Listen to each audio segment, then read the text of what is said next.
All right. Well, good morning, good afternoon, everyone, and welcome to today's Exploring by the Seat of Your Pants event. My name is Joe Grabowski, and I'll be your host for today. February is almost over. March is coming pretty soon, but before we get there, we still have a ton of live events coming your way this week. I think we've still got, let's see, at least 8 to 9 more events before the end of the month. So if you visit exploringbytheseat.com, you can find all those events that we have coming up, and you can still get in on the action, whether you're tuning in live or you're choosing to check out the events afterwards, those recordings. February is also a pretty cool month because we kick all the men out for the month and we host women in science, exploration, adventure, and conservation, sharing all the cool work that they do all over the world. It has been really busy, from marine biologists to filmmakers, to engineers. We have had a ton of great live events, some of them from the field. So yeah, we're looking forward to another few more days in February. Now, today's event, we're going to spend a little time with Catherine Scott, and we're going to talk about the super cool and misunderstood spiders. So Catherine is an arachnologist, so a spider scientist whose research has focused primarily on black widows and candy striped spiders.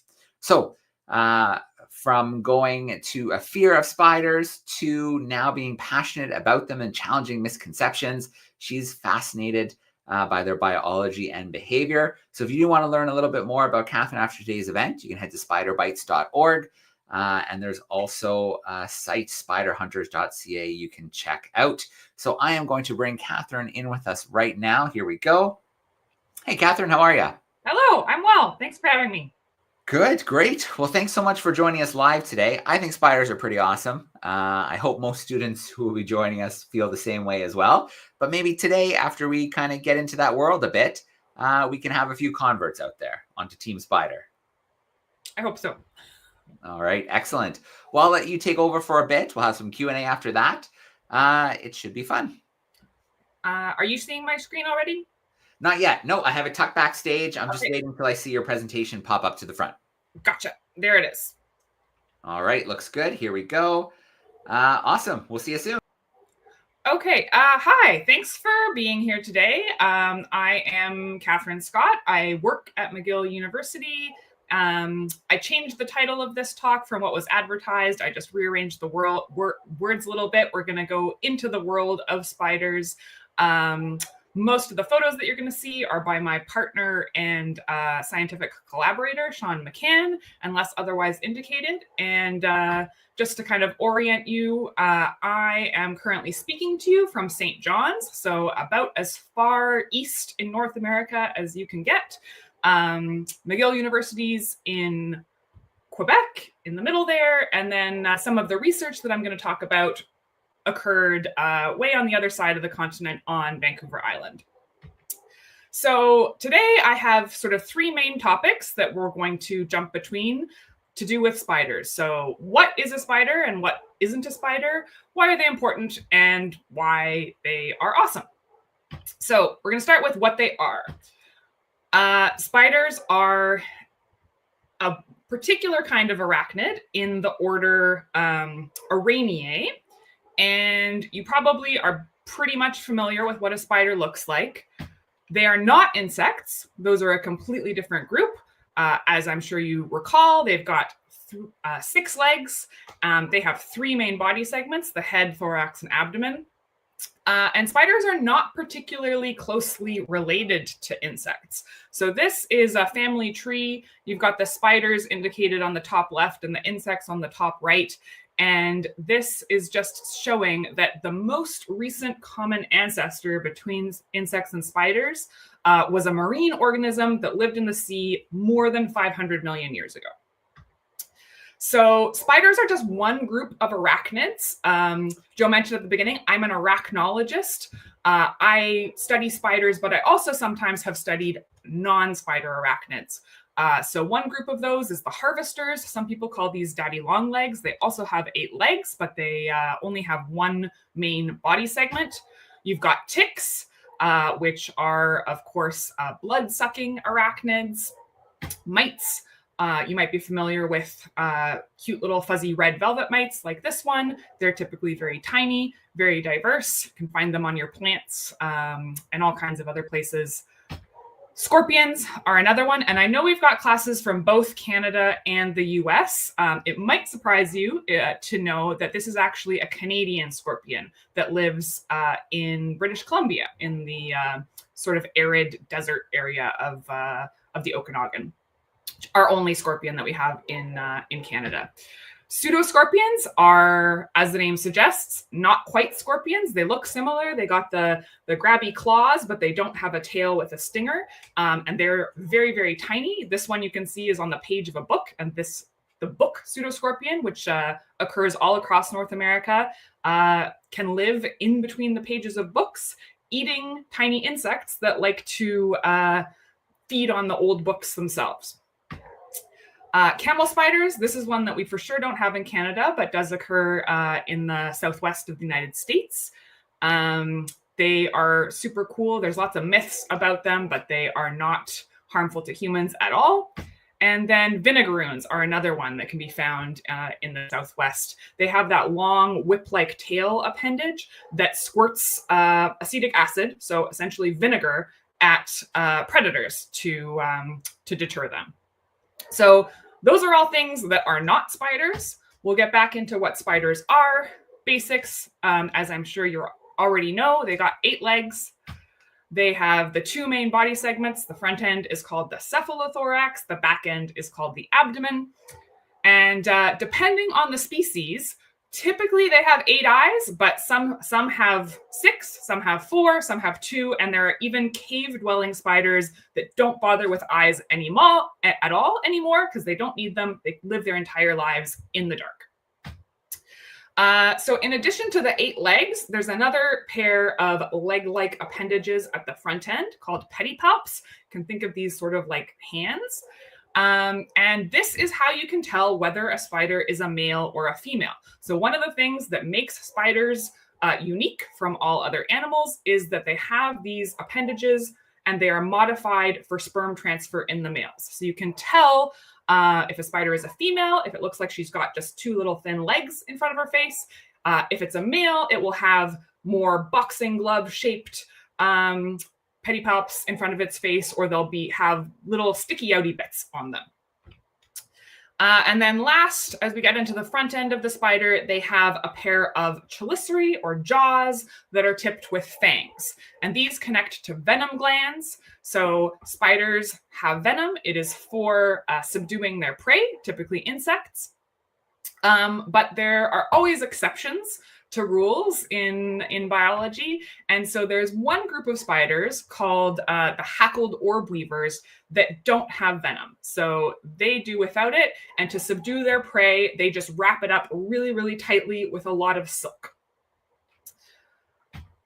And then finally, one of the other things that makes spiders and different from other arthropods is that they have abdominal silk glands leading to spinnerets. So there are insects and other arachnids that spin silk, but they have silk glands in their head and they spin silk out of their mouth parts. Spiders are unique in shooting silk out of their back end.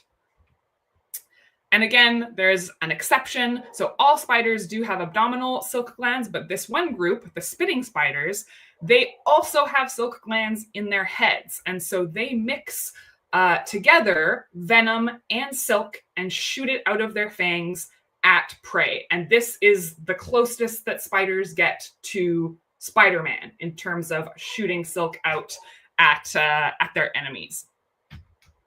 So that's a bit about what spiders are and are not. And now I want to talk about why they are important. So spiders, I would say, are a pretty big deal. They have been around on Earth for at least 395 million years. So they were around long before dinosaurs arose in Earth's history.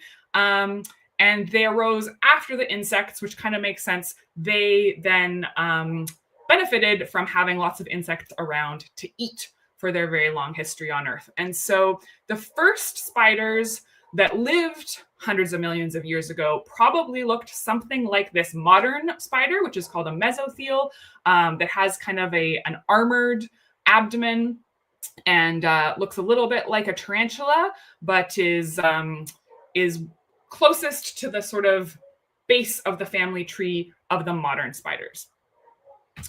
So spiders are also a big deal because they are incredibly diverse. If you think about the animals on Earth, most people think of wildlife as being birds and mammals. This graphic displays the size of these different groups relative to how many different species they are. So you can see that mammals, only 6,000 species, birds, 10,000 species. Insects, of course, are the winners. They are by far the most diverse animals on Earth at 1 million species, and actually probably more like double that because there are many, many species that we haven't described yet. They're out there, but they just don't have names. And spiders are a pretty close second in terms of diversity. There are over 50,000 named species, and there are many more that are out there waiting to be described by scientists and given names.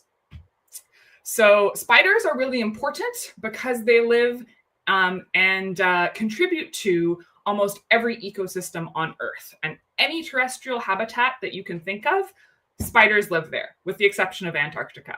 So spiders live on beaches, spiders live in deserts, spiders live on mountaintops, including on the top of Mount Everest. There are spiders that live there, so they can live in all kinds of extreme habitats, from extreme hot and dry to cold. There are Arctic spiders. This is one that I was actually working with this summer in the Yukon Territory in northern Canada. Of course, spiders live in the tropical rainforest, like this Goliath bird-eating tarantula, which is the largest spider in the world. Of course, they live in temperate forests. And they also live in cities and even in our homes. So most of you probably can find a spider, if not this exact species, one very similar in your city or town, living in your garden or outside of your school, that kind of thing. Many spiders are well adapted to living around humans as well. So spiders live in all these different places, and they play a really important role in that they eat a lot of bugs. So scientists have done the calculation and estimated that they eat somewhere between 400 and 800 million metric tons of insects every year. That's a really big number that I can't really wrap my head around what that looks like. So I did my best to come up with a visual. So if you remember ever seeing or learning about the Great Pyramid of Giza, it's the biggest pyramid on Earth. It has a volume of 2.6 million meters squared, or about 92 million feet squared. You can see the tiny people in front of it. It's really, really, really big. And if we do the conversion of spiders eating 400 to 800 million tons of insects, that would be enough to fill 171 of those pyramids every year of insects that spiders are eating. So if you imagine a world without spiders, it would be a very different place with a ton more insects, including the ones that maybe you don't like to have around, like mosquitoes and houseflies, or the insects that eat the plants in your gardens, or the insects that eat crops. And so spiders do a really important job in maintaining insect populations at the levels that we are familiar with. So spiders eat a lot of bugs. That's why they're important. But they're also really awesome in how they do that. So they have a variety of diverse hunting tactics, some of which you might not have learned about before. So we all know that spiders make webs, and the typical shape of a spider web is an orb web, like the one built by this long-jawed orb weaver. But webs come in all kinds of different shapes. This is a filmy dome spider. So if you ever go on a walk in the woods in the morning, you might see webs covered with dew that look like upside down bowls. That'll be spiders like this.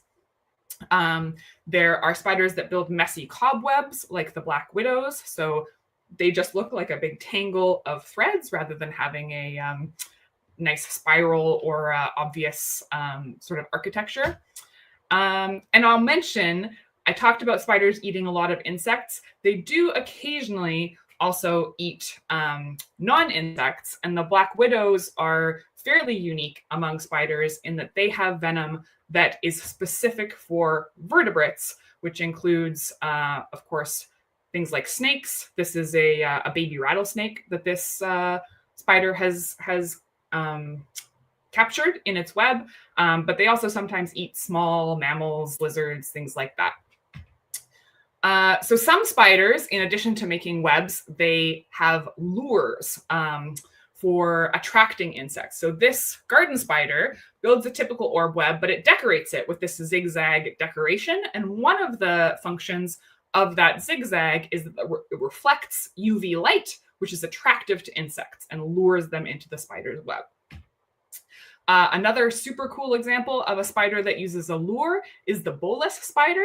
So it doesn't bother with a web, but you can see hanging from one of its legs is what's called a bolus. So it's basically like a sticky yo-yo. It's on a flexible piece of silk. There's a big ball of glue at the bottom. And this spider has figured out over evolutionary time how to produce the pheromone that moths use to communicate with each other. So female moths emit chemicals to attract male moths. This spider emits those same chemicals and it lures male moths to their death. They think they're going to find a female, but they end up, as soon as they get close to this spider, she flings her sticky bolus at them. That glue at the bottom sticks to the moth and she reels them in and eats them. Lots of spiders are a little more low-key. They just sit and wait to ambush insects. So this spider sits on a bit of grass, just blends in with the scenery and waits for insects to come to it and then pounces on them. Here's another example of a crab spider that does that. And it helps to blend in with your background if this is your approach. Some crab spiders are similar. So they use a lure as well as waiting in ambush. They'll sit on a flower, but they also reflect UV light from their body the same way that that previous spider did, and that attracts insects to come to that flower where they're waiting to capture them. There's lots of spiders that do active hunting, and a clue is when they have really big eyes, like this jumping spider. So jumping spiders have excellent vision, and they they follow their prey, kind of like a cat stalks its prey and pounce on them. Lynx spiders are similar, not quite as large eyes, but they also have excellent vision and use that to stalk prey. And parson spiders, here's another example. There's many, many more, but I'm just trying to give you a quick look at the diversity of different sizes, shapes, colors, and hunting strategies of spiders. Some spiders also go fishing. So I think there's a class from Ontario. If you have ever been to a cottage in southern Ontario, you're probably familiar with these guys. They wait on the surface of the water. They'll capture insects that are either under the water or landing on the surface of the water, but they'll also actually dive under the water and capture fishes. So this is another group of spiders that do have venom that is capable of subduing vertebrates.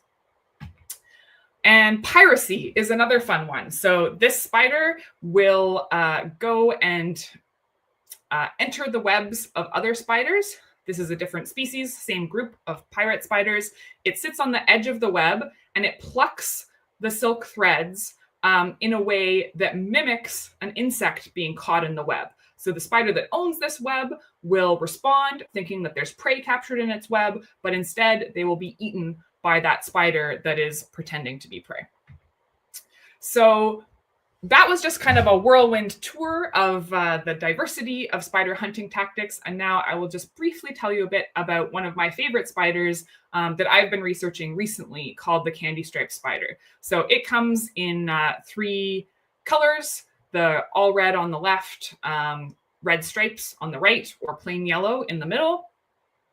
they had not been particularly well studied in terms of their behavior before Sean and I started working with them. And this English naturalist named Bristow in 1931, in his book, talked about candy-striped spiders being very common, but whose habits have never attracted anyone's serious attention. And I bring this up just to say, this is a super common spider. You can find them everywhere. And when we started looking closely at it, we saw things that no one had ever seen before.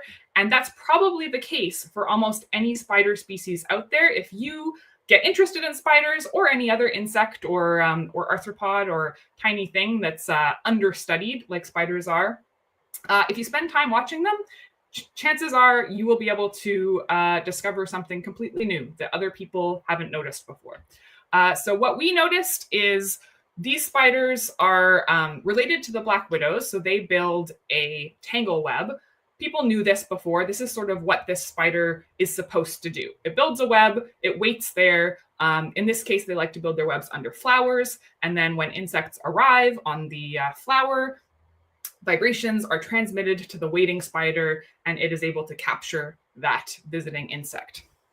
But it turns out that they also have another trick up their sleeves. So they will leave their own web, enter the web of a neighboring spider, in this case it was an orb weaver, and then steal the prey from that spider. So which is something that some other spiders do, but usually they don't do both.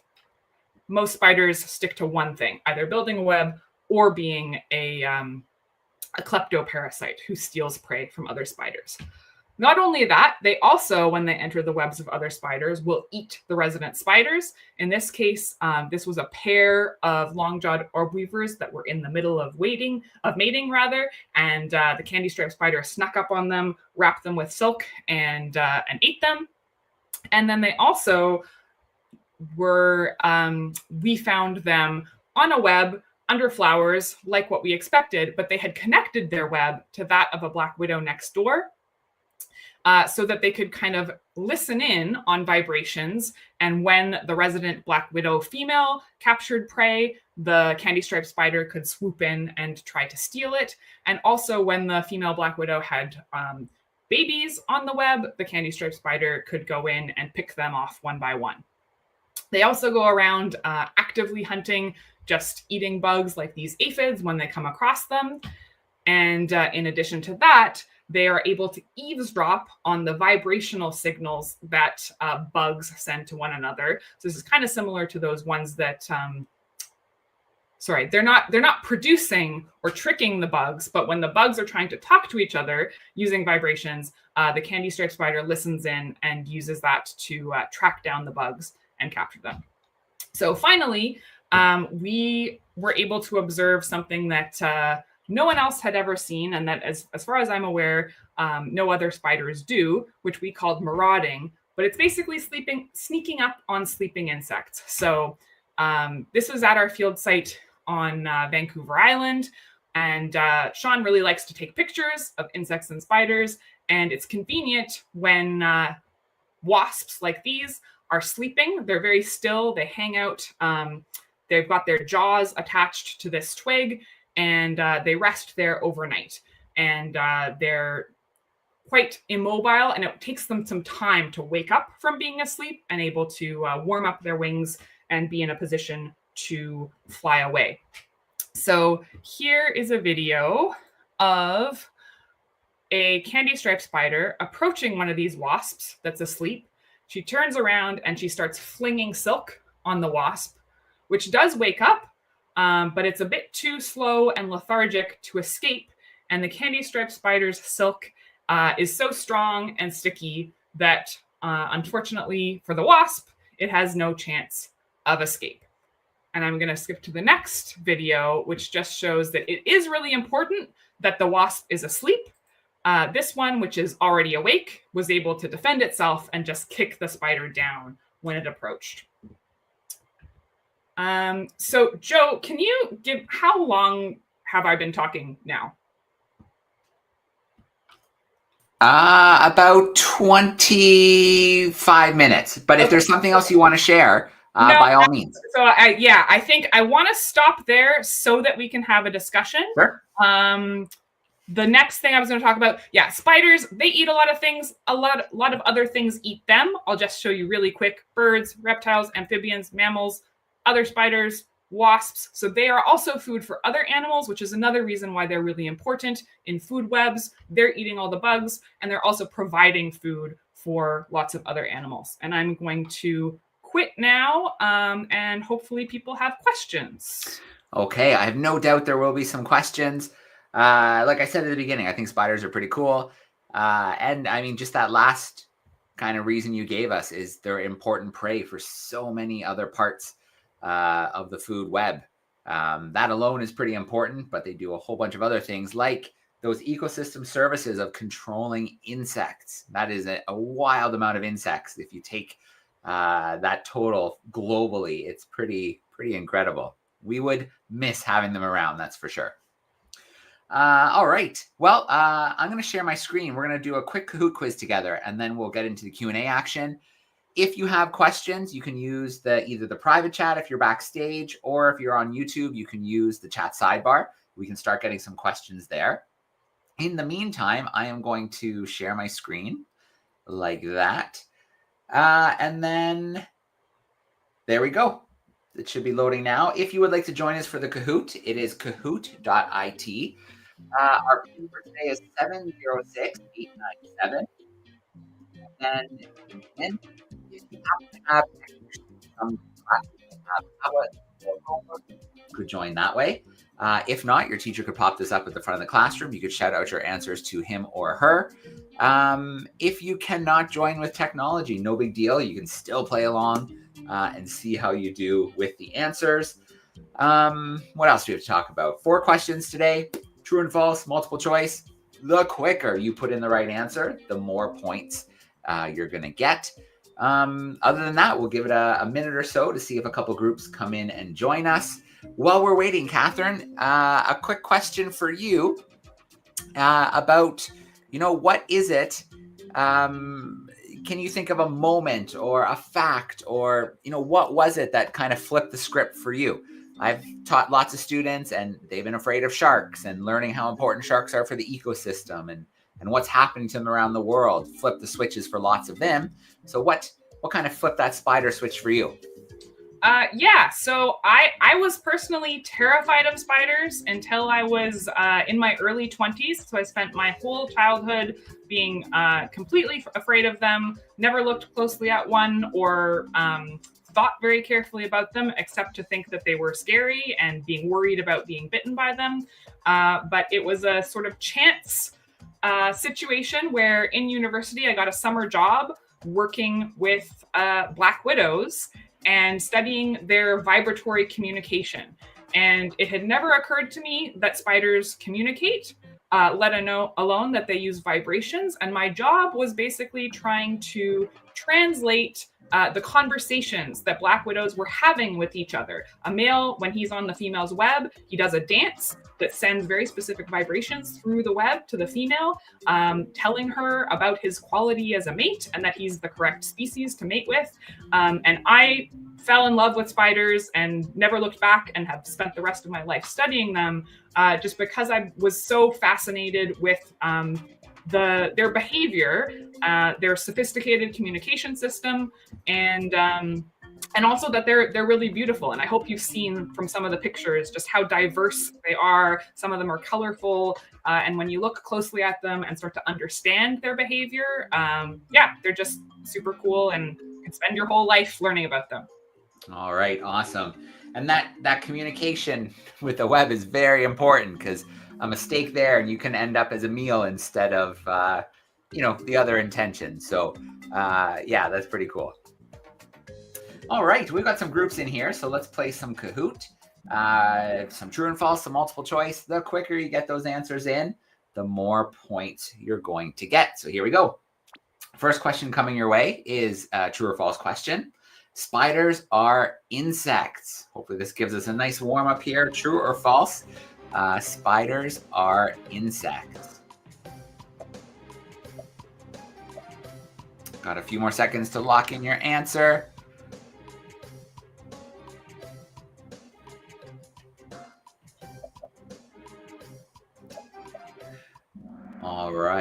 Okay, good job, crew. We know that is absolutely false.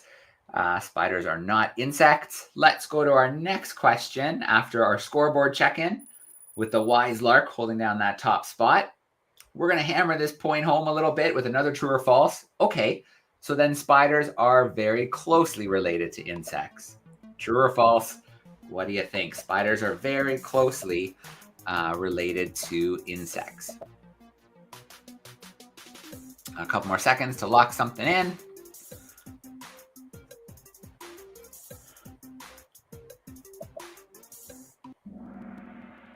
Oh, all right. We had a tiny bit of a split there, but again, false. I think you mentioned that their closest ancestor was a marine species, so that would have been quite some time ago. 500 million years ago. It's been a while. Yeah. All right. Well, there we go. I hope that myth is nicely dispelled. Spiders aren't insects, and they're not really that closely related. All right. Let's get to our next question with the wise lark holding down that top spot, but it's still pretty close.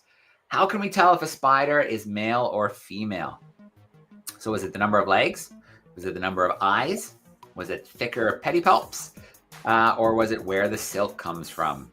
So you have 4 options there to think about. The legs, the number of eyes, thicker pedipalps, or where the silk comes from. Got about 2 seconds to lock it in.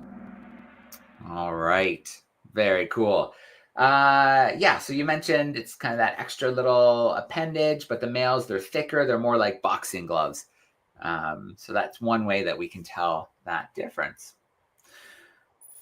All right, the super ant stealing the lead, an insect. Here we go. We've got one more to go. About how many spiders are there? Is it 250 species? Around 6,000? Is it around 1 million? Or is it around 50,000? Oops, I went out of order. About 250, about 6,000, about 50,000, or about 1 million species. What do we think out there? We've got a couple more seconds to lock something in. All right, we've done it. Here we go. Let's take a look at our podium. We know that answer is about 50,000. I bet there's still a bunch more to be discovered, which is pretty cool. The wise lark in 3rd place, the super ant sliding to 2nd, which means the joyful wallaby sneaking in, bouncing in at the end, and taking that top spot. All right, let me come back from my screen share. Let's get everybody front and center again. There we go. And let's get some Q&A action rolling. If you are tuning in via YouTube, feel free to send in some questions via the chat. If you are with us backstage, send me a little message in the private chat just so I know to come and pick on your classroom or your group, and we'll grab some questions. And I also see Serena in Florida celebrating because she took 1st place in our Kahoot quiz. So good job to Serena in Florida. And Serena, in your greeting, you also said that this will hopefully tone down your spider phobia. So you have to update us as the event goes on with how we did there. Okay, so let's get into the Q&A action. First question here is obviously from an Ontario classroom, wondering about the most venomous spider in Ontario or Canada. So yeah, great question. In terms of spiders that are potentially dangerous to humans, the most venomous one in Ontario would be the northern black widow. And in North America in general, no matter where you are, it would be the black widow, although they don't occur all across Canada. The northern black widow is in Ontario and Quebec. The western black widow is in BC, Alberta, Saskatchewan. So there's a few different species of black widows. They are all venomous, and they are capable of harming humans because of that venom that they have evolved to prey on small vertebrates. Like all spiders, they don't eat humans. They don't feed on our blood, so they don't want to bite us, and they only will bite in defense as sort of a last resort once they've run out of other options for defending themselves. So black widows are the only species in Canada, anyway, that is potentially medically important for humans. Okay. Well, this kind of builds on our next question, which is, how do most spider bites occur? Great question. Yeah, so they are accidents. Like I said, the spider doesn't want to bite you, which is something that I didn't appreciate until I started studying spiders and learning more about them. So most spider bites happen when a spider has decided to live in an article of clothing. So if you have a shed or a garage where you leave your boots, or you leave like work clothes or something outdoors, and a spider decides to live inside of those, and then you put that boot on and there's a spider in it and you're crushing it, it will bite defensively because it's it thinks it's going to be squished to death. Yep. So that's the main way. Accidentally sort of grabbing something from a dark corner where there's a spider, and you grab the spider by accident. And spider bites, a lot of people think that they get bitten in their bed at night. That's really unusual. Occasionally people do get bitten in bed, but when that's the case, usually you'll wake up and there'll be a squished spider in your bed. If you don't find the culprit, chances are it's a blood-sucking insect. So a mite, or a mite is a blood-sucking arachnid, or insects like mosquitoes, ticks, bed bugs, all those things feed on our blood and are much more likely culprits when you get sort of a mystery bite in the morning. Okay, maybe we can dispel another myth here. This one always makes the round, that we're swallowing X number of spiders in our sleep every year. What can we say about that? Yeah, that's a total myth. Spider, again, like, they don't have any reason to go around biting us. They certainly don't have a reason to be climbing into our beds and going into our mouths. They don't like to live in moist, damp environments. And so, yeah. And there's a great YouTube video of someone actually sort of busting this myth, where they lie down and have a bunch of spiders kind of poured all over them with their mouth wide open to see if the spiders will go inside. And they don't. It's not something they do. All right. Good stuff. A few questions coming in, wanting to know a bit more specifically about some spiders that you've maybe worked with. So Serena is wondering if you've ever studied or worked with tarantulas. I have never studied tarantulas. I have encountered them. So that Goliath bird eater that was in the presentation, I have encountered them in French Guiana when I was doing research there. And I have had pet tarantulas, but I have never worked with tarantulas as part of my job. I've primarily worked with black widows. So I noticed that someone asked about the most dangerous spider that I've worked with. Yeah. I spent most of my career studying black widows, which are theoretically dangerous, but I handled them. I worked with them closely for a very long time. And it's very safe because they are not aggressive or defensive. Unless you're trying really hard to be bitten by one, accidents are very unlikely, and they just kind of do their own thing. Don't bug you. You don't bug them, they won't bug you. Yeah. So I want to give a shout out. I know we have some third graders from Bob Cajun hanging out backstage as well, Miss Taggart's crew. If you have any questions about spiders, don't be shy to pop some of those into the chat. Okay, let's continue on with a little bit more here from YouTube. And I should give a shout out to Cesar, who's saying hello from Nicaragua. So thanks for joining us. I'm sure you have some cool spider species that live there as well. So don't be shy if you have any questions to work in there as well. So I think at one point you'd mentioned something about spiders having a role kind of in medicinal, the medicinal fields. Can you expand on that a little bit? Sure. Yeah. So there are ways that spiders are sort of directly useful to humans. One is their silk has for a long time been used sort of as bandages, but also has inspired a lot of inventions. Sort of medical technology that can be used to sort of help with wound healing and that kind of stuff. Spider venom has also been really useful for developing drugs and also for developing environmentally friendly pesticides. So because spider venom is specifically targeted to insects, and sometimes specific insects, that can be used to make insecticides that are specifically targeting insects, and that can be safer than some of the existing pesticides that are used. So yeah, there's lots of inspiration that could be taken from spiders, their venom and their silk, and also materials that are really strong and flexible. I know there's some people are working on like synthetic spider silk clothes that are really light and strong and things like that. All right. So Caesar sent in a question from Central America, wondering what are some of the biggest spiders that he might encounter in his area of the woods? The biggest spiders. So golden orb weavers are definitely one that you might encounter. So they build gigantic webs, like orb webs, and the spiders themselves can be very large. Certainly, you'll have tarantulas that can get quite big. Off the top of my head, I don't know the range of the Goliath bird eater. I know it's in South America. I'm not sure if it's in Central America, but you'll certainly have some large tarantulas. In terms of sort of bulkiness and impressiveness of size, that's probably going to be the largest. My favorite was when I lived in Australia for a year. We used to get the big huntsmans come into the apartment because weather stripping is not really, whereas, Canada and the US, it's pretty standard. Not as much in Australia. So sometimes you come home to the big huntsman spiders on the wall.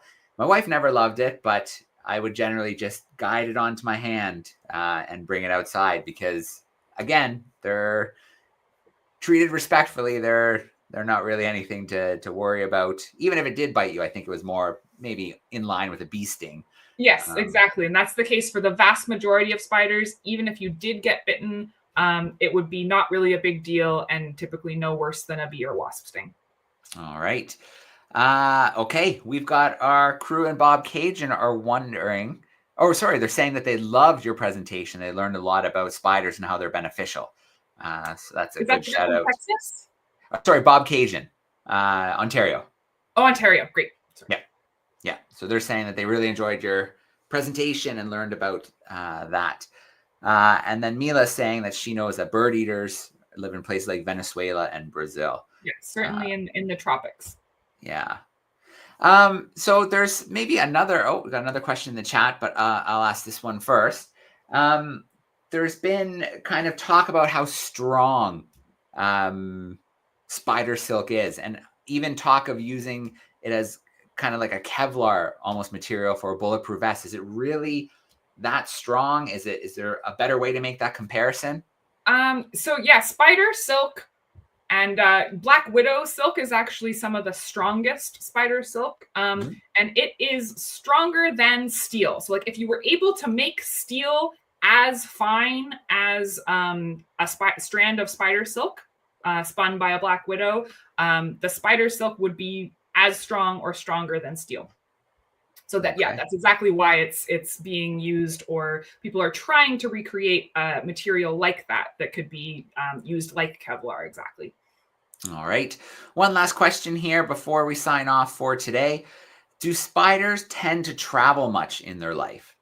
Oh, that's a great question. And yeah, one of the awesome things about spiders that I didn't get to in the talk is that they are aeronauts. So they actually are able to disperse very long distances. And how they do that is they'll climb up onto vegetation and they will release a bit of silk into the air. And if the conditions are right, it depends on things like humidity and wind and also the Earth's magnetic field, they will actually get lift and use that silk sort of like a parachute, and they'll go way up into the air, and they can travel on wind currents extremely long distances. Spiders are often the first recolonizers of volcanic islands that erupt and sort of wipe out all of the animals that are living there, and then these spider aeronauts will come sort of with their little silk balloons and be able to land on those islands in the middle of the ocean and recolonize them. And people have collected spiders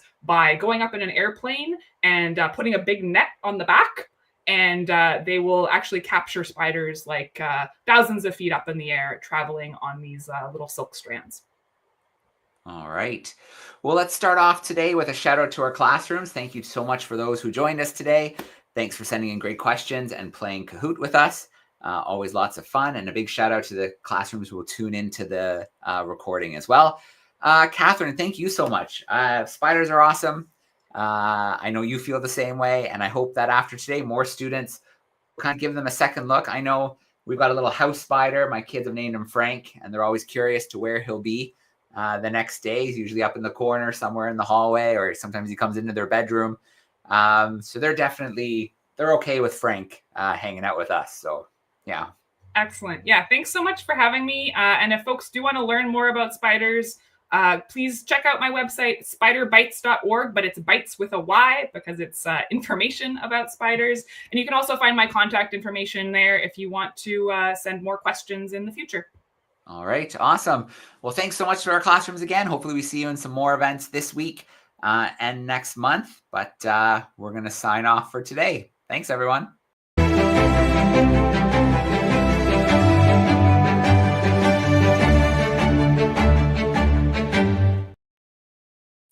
All right, Catherine.